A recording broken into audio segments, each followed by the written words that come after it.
to be here. So this is me, and the talk today is going to be on Indian textiles and American collections, and we'll sort of suss out what exactly I mean by Indian textiles and what I mean by American collections. But the first thing I want to start with is sort of my interest in textiles. And one of the things, not just textiles, but I would say that all objects, particularly when we think about them in the context of where we are in the United States, that there's stories that can be told from textiles.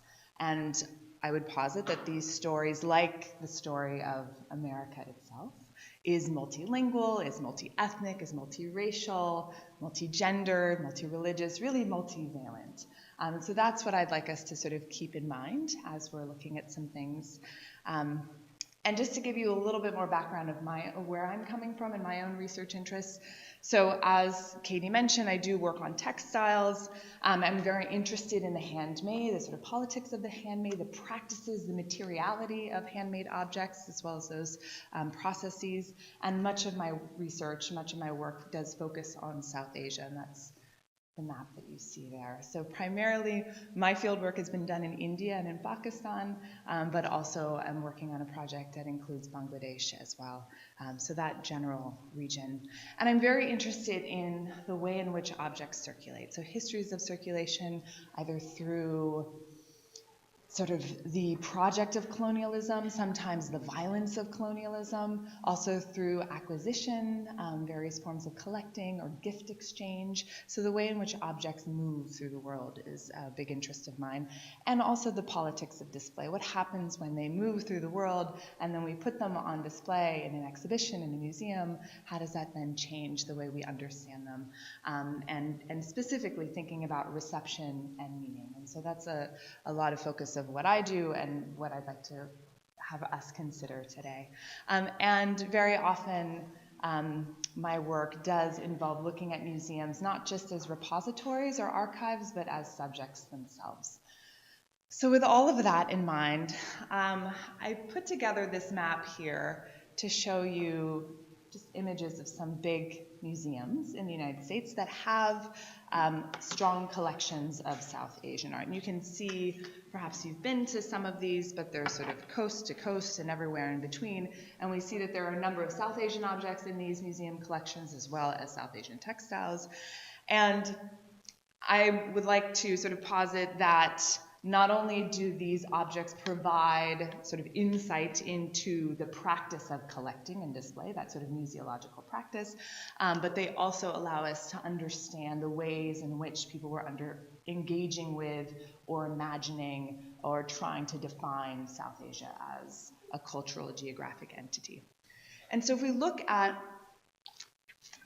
some of these early collections, sort of the earliest textiles in some of these American museums, and I don't mean the oldest textiles, I mean the earliest acquired objects. So some of the first textiles that were acquired into American museum collections, we get objects like this. And here is a piece that was acquired in 1896 at the Metropolitan Museum of Art. It's a Kashmiri shawl, very fashionable garment. You know certainly the history of Kashmiri shawls, and your own collection here has some. So we have objects like that, and there are certainly shawls of that nature in many collections. You also get textiles like this one, which is both early in terms of its age, that sort of early 17th century age for this kalamkari is unusual and unique for South Asian textiles, but it was also acquired early on by the Brooklyn Museum, and is an example of a sort of familiar technique. The technique of kalamkari was something that was used for centuries for trade textiles, but this is an unusual format. That vertical panel and the narrative depictions is unusual. So another way in which these objects enter, so we have this sort of fashionable object that represents a sort of historical moment and the popularity of Kashmiri shawls, Indian textiles, but then we also have something like this that is maybe more unusual, aesthetically interesting, valuable because of its age, but also a familiar technique. And then we get things like this, this from an early acquisition from the Art Institute of Chicago, samples of textiles, and you see these in a lot of collections too, right? So here we have these wonderful brocade woven textiles, and there are pieces of them perhaps collected because these were examples of interesting design, right? And we see that a lot, particularly with Indian textiles. Huge interest in the middle part of the 19th century that Indian textiles represented the sort of apex of good design, the sort of the flatness, the sort of rather than representing a flower as you might see it in nature, rendering it, stylizing it so that it appeared in a more abstract form was something that was quite interesting to a number of people. So Indian textiles become sort of examples of good design, and we see these samples also in collections. So these are the kinds of things typically that we see in American museum collections when we look sort of across the board and we look and see what are the Indian textiles that we have. This is generally the kinds of things we see. And we can argue that they all represent textiles that are technically complex, right? The tutu twill weave of the Kashmiri shawl is actually it's a sort of basic form and a simple weave, but the ways in which the Kashmiri weavers were using that and executing that was quite complex. Similarly, the Phulkari is using lots of natural dyes and different painting techniques, similar to the brocade weaving. So we have these technically complex objects. They all have historical value. Perhaps we could certainly argue that. Aesthetic value, I think we could say. These are interesting, beautiful art objects. And then cultural value, the ways in which they were used in their sort of original context would apply to all of these. We could also start to maybe identify or categorize each of these kinds of textiles along these lines. And I think this generally, if we look again at Indian textiles across American collections, we start to see objects that fit very easily into one or multiple of these categories. What I'd like us to do today is to look at another set of textiles which fit into those categories that I just posited, but are also, I would say, doing something else. So the textile I want us to consider is something called Phulkari. And this is a name that's given to a group of textiles. Phul is flower in Hindi, Urdu, Punjabi. Kari is basically a conjugated form of the verb karna, which is to do or to work. And so this is how we get typically how this, we can sort of start to translate this as floral work or flower craft or some variation of that. Originally, these textiles come from Punjab, but today we see them in many, many collections around the world, many American collections as well as European, other North American collections, Australian collections, in addition to South Asian collections. And typically the Phulkaris in private and public museum collections, again, sort of come to these collections in a variety of ways. So what I'm asking us to consider is, rather than just thinking about Phulkari's place of origin as Punjab, can we also consider it to be the US? Can we consider Phulkari's place of origin to also be the US by virtue of where these objects are found? And through a process of collecting, can we imagine that Phulkaris become part of American experience, American visual culture, American cultural history, and not just a material extension of the Punjabi diaspora, the Indian diaspora living in the United States, but Phulkaris as a part of the history of the United States. And that's a history, certainly we can think of sort of the history of the US is a history of cross-cultural exchange and interaction. It's also the history of the acquisition of material objects from around the world, so it's certainly part of that history. And I would also ask us to consider that these textiles, these Phulkaris that we see in American collections, are an important chapter, if you will, in the biography of these objects, right? And this is something that, for those of you who've taken classes with me or maybe have heard me talk other times, this is something I feel very sort of passionately about, is thinking about the biography of objects, right? Thinking, can we consider the material objects live lives in the same way that we all do, right? That they inhabit different physical spaces and also his time periods and cultural situations. And in those movements, perhaps new meaning comes about. So when we look at Phulkaris in collections, there are certainly Phulkaris in a lot of private collections, and I'm not going to spend a lot of time thinking about the private collections today. I want to look at some of the museum collections, but I gave you this example because this is a pretty good typical example. And these are private collections all over the world, but certainly in the United States. And this is actually an example, 2 fragments of Phulkaris that are currently owned or sort of in the collection of actually a student at GW whose great-great-great-grandmother embroidered them. And so she knows very specifically where they were made, the name of the artist, and there's this really rich family history that's connected to these objects. And that's typically when we have information about who the artist was or where something was made, it's very often in this context of objects that have been passed, kind of saved and passed down through the generations. And what I like about these examples of Phulkaris is that they're fragments, that they're not whole cloths, they actually have been cut. And that's also part of this sort of biography of Phulkaris, is the reuse of these objects. So we'll talk in a moment about sort of what their original size and use might have been, but so many of the Phulkaris that we see now circulating and inhabiting people's homes and collections are oftentimes things that were maybe cut up at a certain point, maybe in the 20th century, turned into a pillowcase, and then no longer fashionable, turned into a bathrobe, whatever it is. So we have these fragments, which I think are also pretty significant for that history.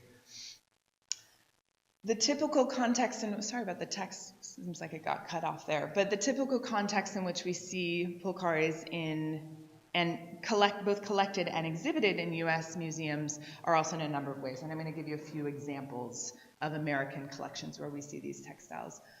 So again, like those brocade pieces from the Art Institute of Chicago, we have some samples. So that's sometimes where we see Phulkaris. This is at the Hearst Museum of Anthropology at UC Berkeley. These were collected in the mid-20th century as part of the now no longer functional, but one of time very robust design department. And these were examples of textiles for design students to sort of use and think about as possible points of inspiration. So we have these kinds of fragments that circulate. We also have Phulkaris that have been collected or acquired by a museum to fit a very particular cultural niche or need.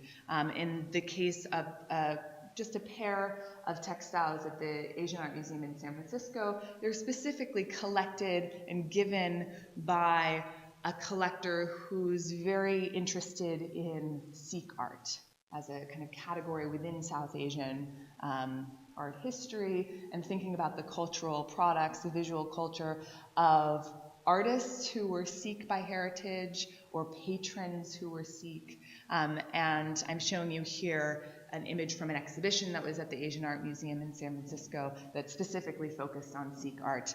And you can see, I don't know what the point, I guess that's the pointer, these 2 sort of elaborate Phulkaris in the background. Another way we see Phulkaris appear in museum collections is the Museum of International Folk Art in Santa Fe. And there are a couple of Phulkaris in that collection that arrived at different moments in different ways. But I'm showing you, you can sort of see a little bit of a Phulkari there. This is part of the Alexander Girard collection, the designer artist Alexander Girard, who collected a number of folk art objects and then installed them in its own wing at the Folk Art Museum. And so these objects are amongst other kinds of folk art objects in that particular space. At the Textile Museum just down the street, the Phulkaris there, although they technically aren't there, they're in Virginia, but stored in Virginia, but the museum down the street, the Phulkaris operate as one example of South Asian textiles and participate in this sort of larger narrative of material history, the history of textiles that the museum is interested in. And then finally, I want us to spend a little time thinking about the Philadelphia Museum, because this is really where we have a very sizable collection of phulkaris. The biggest collection in the United States is at the Philadelphia Museum. And the phulkaris that we have at the Philadelphia Museum came to the museum a couple of different ways. So one is through an individual named Stella Crumrich. She was Viennese by birth and by training, studied Sanskrit and Indian philosophy. She then she went for, I think, a series of lectures in Calcutta in the early 20th century, and then was invited to teach at an experimental university that the poet and artist Rabindranath Tagore had started just outside of Calcutta. So she teaches there, she teaches at the University of Calcutta, and that's really where she makes a name for herself. That's really the sort of focal point of her career, are these many decades of teaching in Calcutta. She then moves to the United States, she starts teaching at Penn, and then becomes the curator at the Philadelphia Museum of Art, and gives her collection of objects, not just textiles, but amongst those objects, she was interested in textiles and folk art, and gave a number of kantha embroidered textiles from sort of the other side of South Asia, from Bengal, as well as several phulkaris. And she really is an important scholar for writing this sort of the history of Indian art. So she becomes an important founding mother figure. And then the other phulkaris that we see at the Philadelphia Museum, so we have some pieces that came from Stella Crumrich, and then we also have a large number of phulkaris that came more recently to the museum. And these are phulkaris that were given by Jill and Sheldon Bonowitz. Jill is a ceramics artist, Sheldon is a lawyer. They have a huge interest in self-taught or outsider art, and they have a collection of about 200 objects, many of which include kanthas, as I mentioned before, as well as phulkaris. And they gave 19 phulkaris to the museum. So those 19, plus the few pieces from Stella Crumrich and a few pieces that were acquired in between, means that we have a very sizable collection of almost 50 objects at the Philadelphia Museum, which makes it a very large collection in this country. Okay, so what do you guys notice about phulkaris? So I've given you these examples, but I haven't really yet talked about what exactly phulkari is, other than that it comes from Punjab. We've got some maybe reference to its use in the folk context, whatever that might be. But these are 4 examples of phulkaris, and what do you notice about them?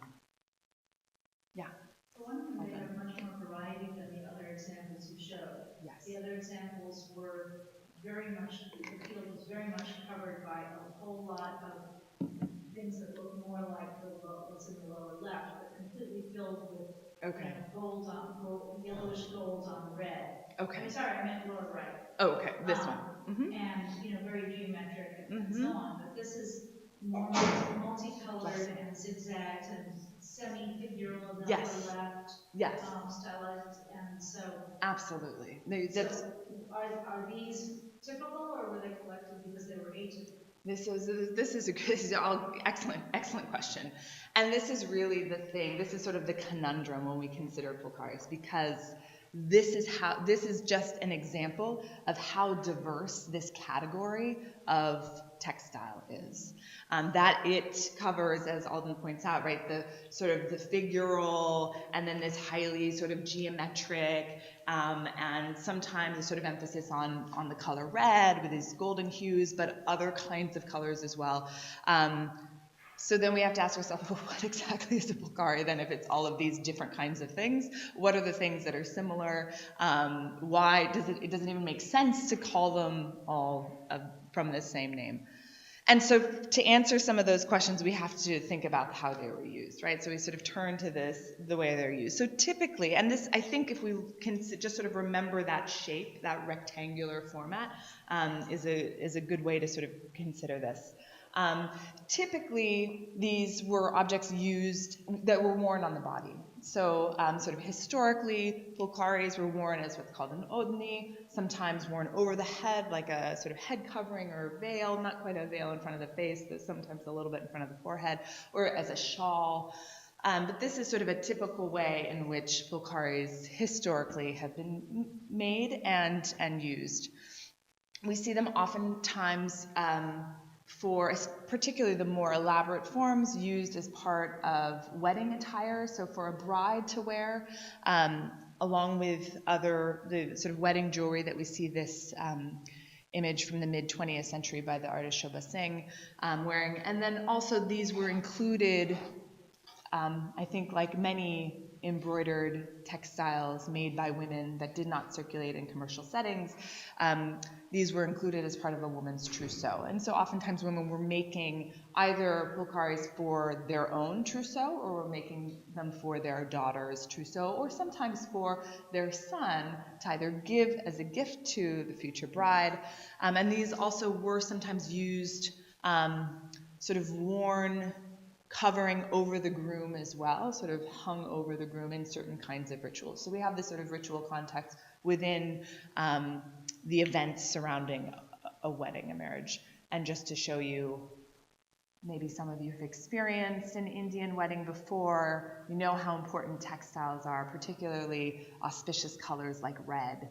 And here is a mid-19th century painting that's in the Asian Art Museum collection that's showing a Sikh wedding party. This is the groom's part, sort of side of the party, but you can see particularly the way the women are dressed, wearing similar kinds of ovanis or head coverings.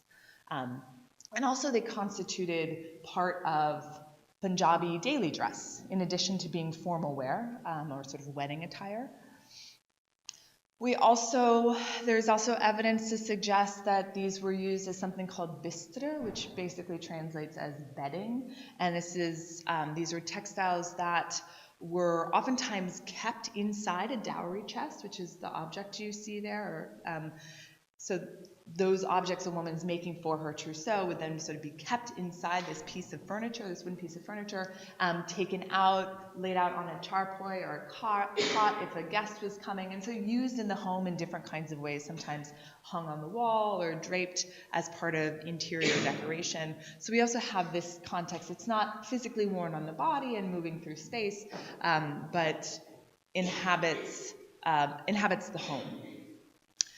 We can also then turn to the formal qualities of phulkaris. And as we've sort of already discussed, compositionally these look very different.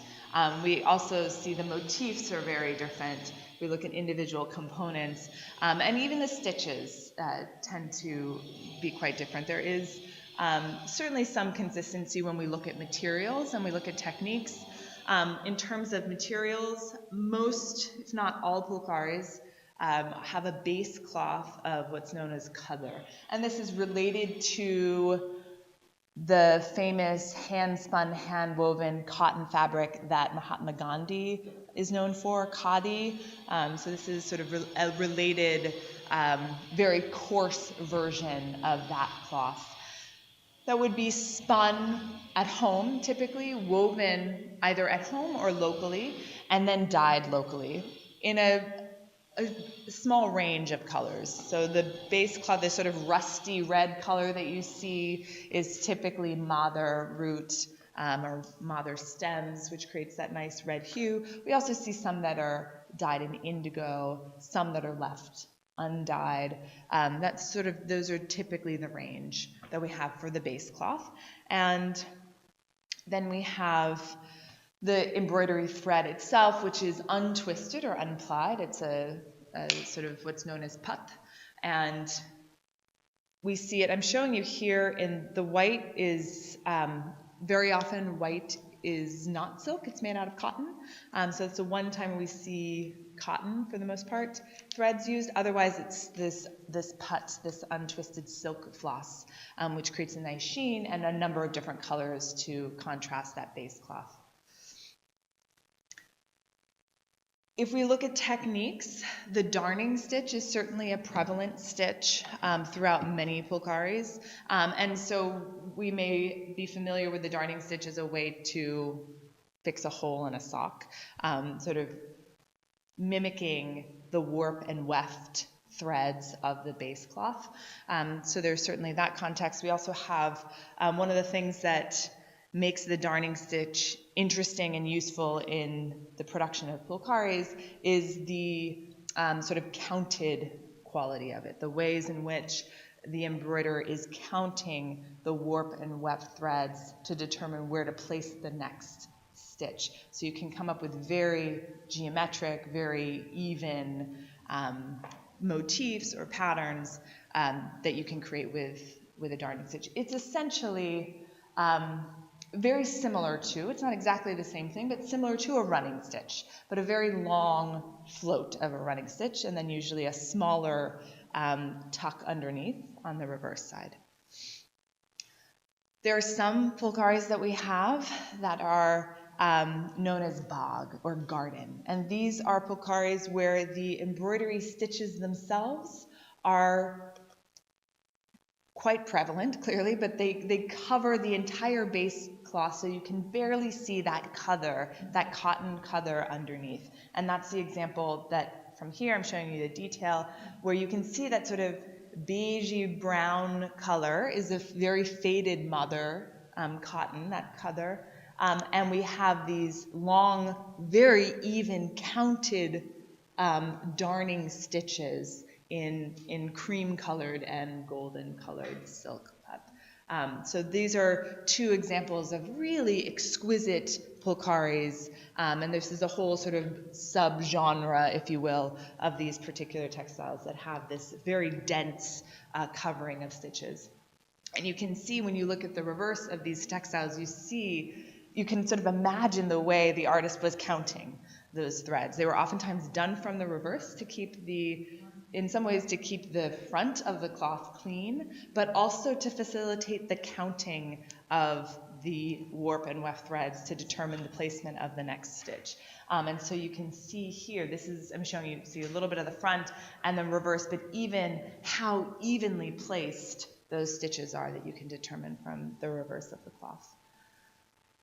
One of the things that that's also sort of interesting on a sort of technical level with phulkaris is the ways in which artists will shift the direction of the stitches, right? So having some of those little darning stitches go in this direction and then others go in this direction does a beautiful thing when it's worn on the body and it catches light. You do get this sense of dimensionality, of depth that's created from an otherwise fairly two-dimensional surface. I might argue that it is more three-dimensional, but it does catch light, particularly when it's moving through space in a way that's quite extraordinary.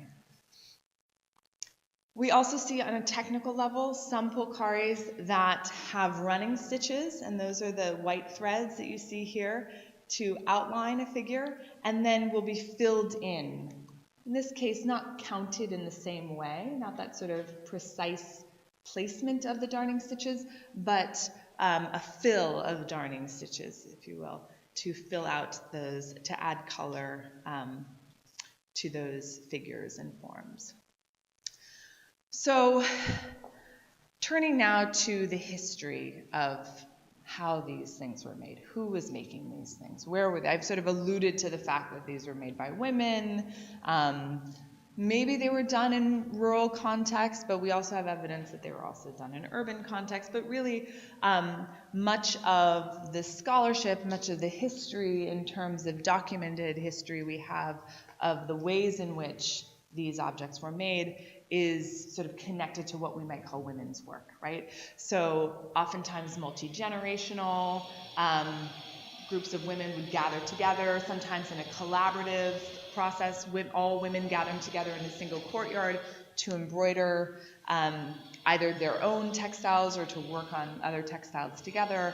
And this is a sort of typical kind of domestic, non-professional context in which we might consider textiles to be made.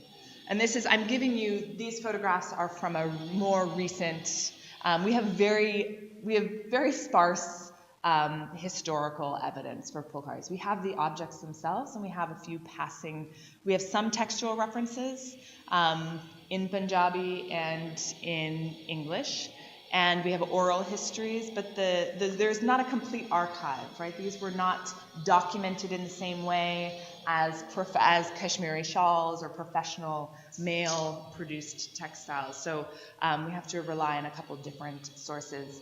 What I'm showing you here is a more recent, it's not quite a collaborative, but it's a foundation that's based in India that has been working with women, sort of training them and creating a sort of income generation project around the production of phulkari. So I'm showing you a couple images from this collective of women in a village called Naba in Punjab. This is also, so one of the earliest English language references to phulkaris we have is the writing of a British woman named Flora Annie Steele. And I think what Flora Annie Steele is saying here captures a lot of the ways in which phulkaris have been approached and talked about over the last 150 years. Phulkari is a work of leisure, the work of women after doing a yeoman service where their father or husbands in the field sit down in the cool of the evening to watch their threshing floors, and leaning, as I have often seen them, against the heaps of golden grain, darn away with patient, clumsy fingers at the roll of ruddy cloth upon their lap.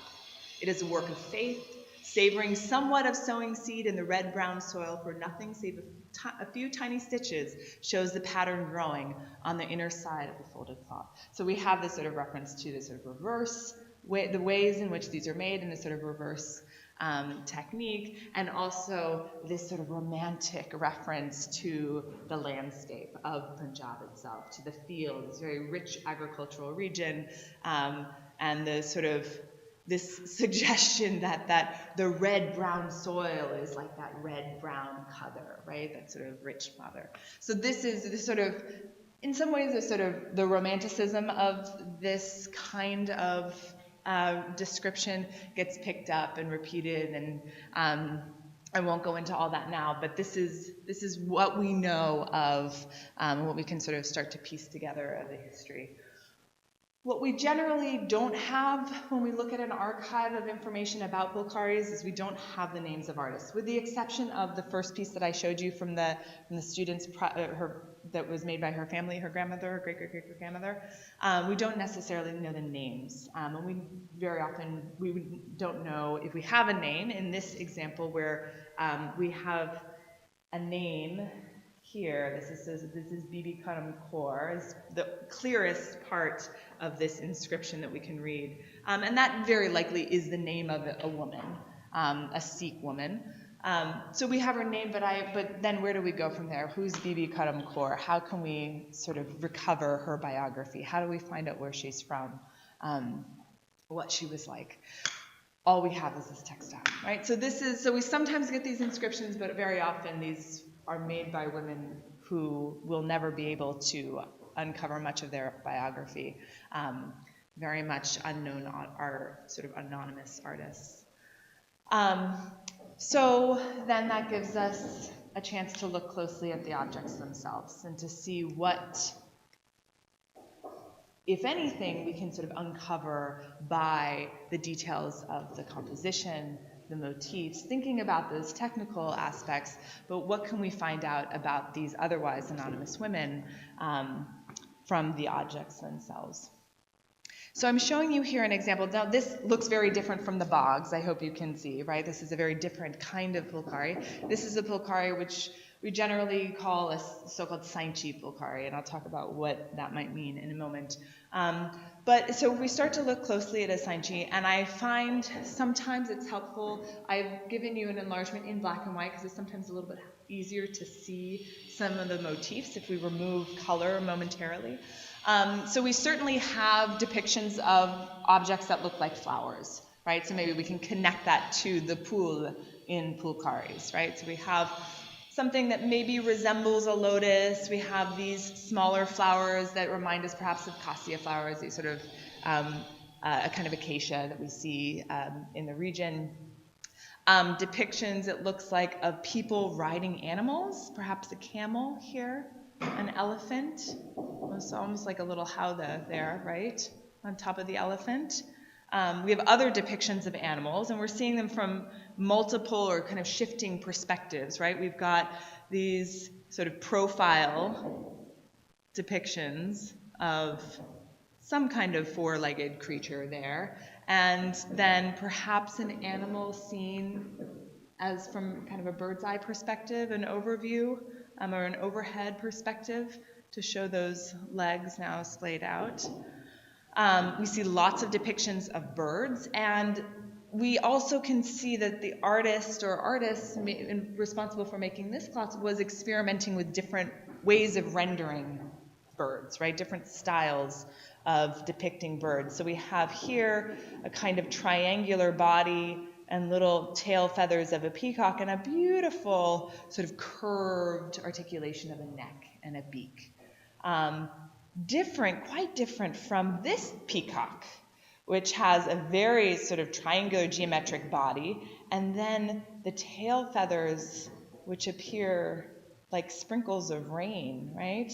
That come out, and then this very long neck and beak, and then the head feathers. Other kinds of birds, whether that's a peahen perhaps or something else, but also a much fuller, maybe more illusionistic rendering of the body. So right away we start to see, when we look closely, that even though yes, there are birds, there are animals, the ways in which the artist has depicted or chosen to render those animals, those birds, are quite different. So this sort of experimenting with different ways of rendering. We also see human figures engaged in a variety of activities if we look at this particular textile, right? We see maybe wrestlers, perhaps, wearing these fabulous little shorts or dhoti, kind of a short style dhoti, as is typical of wrestlers in South Asia, engaged in this sort of hand-to-hand combat. We know that this is a popular form of entertainment throughout the region, so that is not surprising for its inclusion. We also see more figures riding animals, but notice how these animals and figures appear in comparison to these animals and figures, right? This human figure here seems very geometric, right? The body is a square with little legs and a head and neck articulated as a small sort of curved rectangular form. Whereas here we have a head that's showing us a profile, a nose, a lip, right? We see the lips, we see the sort of the curve of the neck into the shoulders. So a very different way of rendering human and animal figures on the same textile. So what does this tell us? Is this a single artist who's experimenting? Not only is she experimenting with different forms of perspective, but also different styles, different ways of rendering form, or is this a different hand? Is this another artist? Is this a situation where we had one, two, maybe more women gathered together working on different parts of a cloth? And we know that this was not a Phulkari that was made from the reverse. So it's very likely that it could be spread out and worked on at multiple times by multiple people. Right? And so just to remind you of that sort of collaborative nature, not just the gathering itself, right? Gathering together to embroider, also the working together on a single cloth. We also see depictions of human figures that may reference mythological stories or folk tales. This could be a reference to a popular Punjabi story of Hir Ranja. Ranja is sort of the flute player, like Krishna, if any of you are familiar with him, or the Mirza Sahiba story, which is a kind of Romeo and Juliet, Punjabi version of Romeo and Juliet. And so that could be what we see here, or perhaps a reference to Shravan Kumar, the pious young man who carried his elderly parents in baskets balanced across his shoulders from pilgrimage spot to pilgrimage spot, only to then be shot by King Dashratha when he was going to get water for them, and starting the Ramayana, the great epic of Vedic literature, Upanishadic literature. So maybe that's a reference to Shravan Kumar, perhaps a symbol of piety or, treating your parents well. And maybe also we can sort of probe deeper into this category of Sainchi, as a sort of Sainchi Phulkari. What exactly does that mean? Is it possible, and this is something that unfortunately hasn't been talked about in existing literature, but what exactly does this name Sainchi mean? Is it possible that it's connected to a form of goddess worship? A form of the goddess Parvati known as Sanji? Could that be why we have this reference? And could it be that in fact this sort of floral form that we see at the center, and then also on the four corners of the cloth, could that be referencing the worship of the goddess that we see by women and young girls in more sort of informal or ephemeral ways? Of drawing yantras or magical diagrams on the floors and walls of their homes. And those symmetrical, often multi-petaled lotus kinds of forms representing the goddess. So perhaps there's a connection there. And we see, I'm just pulling several examples of Sainchi Phulkaris, and we notice that they all have that multi-petaled floral form at the center of the cloth, with all of these figures, a sort of teeming life radiating around it.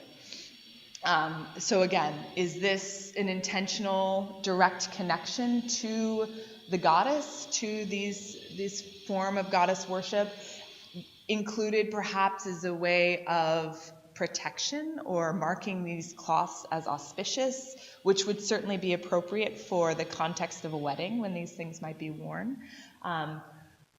We see other references to weddings. In here I'm showing you details. You can see them, two different examples here of depictions of wedding jewelry that we see embroidered on Sainchi Phulkaris in particular.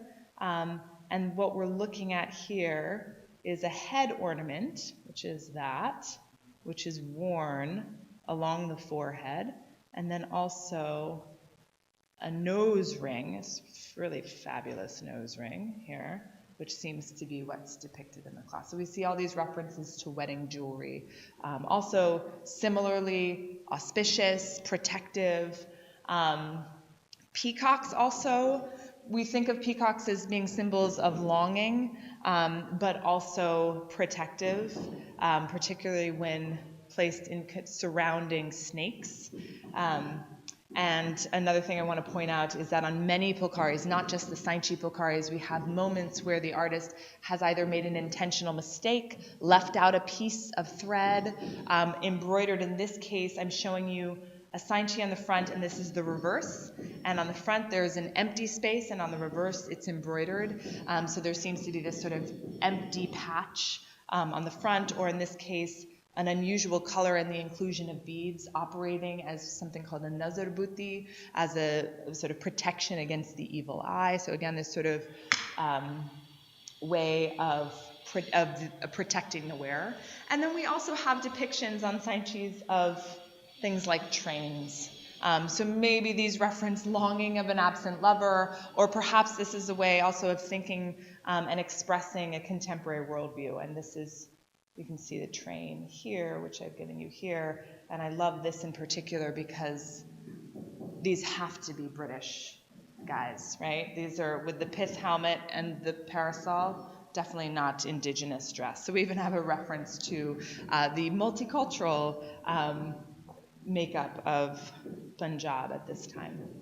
And so sort of thinking about all of these questions and considering these objects was one impetus for an exhibition that I worked on last spring at the Philadelphia Museum of Art to really bring out and sort of consider the many textiles, many Phulkari textiles that are in their collection. And the other thing we did was also to put these older Phulkaris into conversation with contemporary fashion. This is the work of designer Manish Malhotra, who incorporates both both old Phulkaris, you can see an old Phulkari, as well as newer pieces into his garments. And the exhibition focused, and I know I'm short on time, so I'll just sort of finish up here, but the exhibition itself focused in large part was sort of considering the ways in which we can think about these textiles in relationship to the history of Punjab, and particularly the partitioning of Punjab that happened in 1947 and the creation of India and Pakistan as two separate nation states, and sort of where do Phulkaris fit in that history of partition. But I also think my personal contention is that the exhibition was also a story about Philadelphia. So it's not just a story about Punjab, but also a story of this institution, of the Philadelphia Museum of Art, of these individual collectors, certainly, and their personal artistic interest in these objects.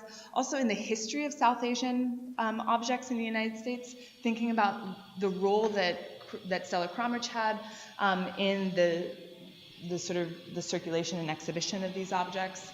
And then one of the things that I'm really focused on now is thinking also how we can imagine these Phulkaris in these collections in the United States in conversation across geopolitical borders through the collections, through museum collections, but also ways of connecting to earlier moments in time and then these otherwise invisible histories, which are hard to uncover or recover without them. So thank you very much.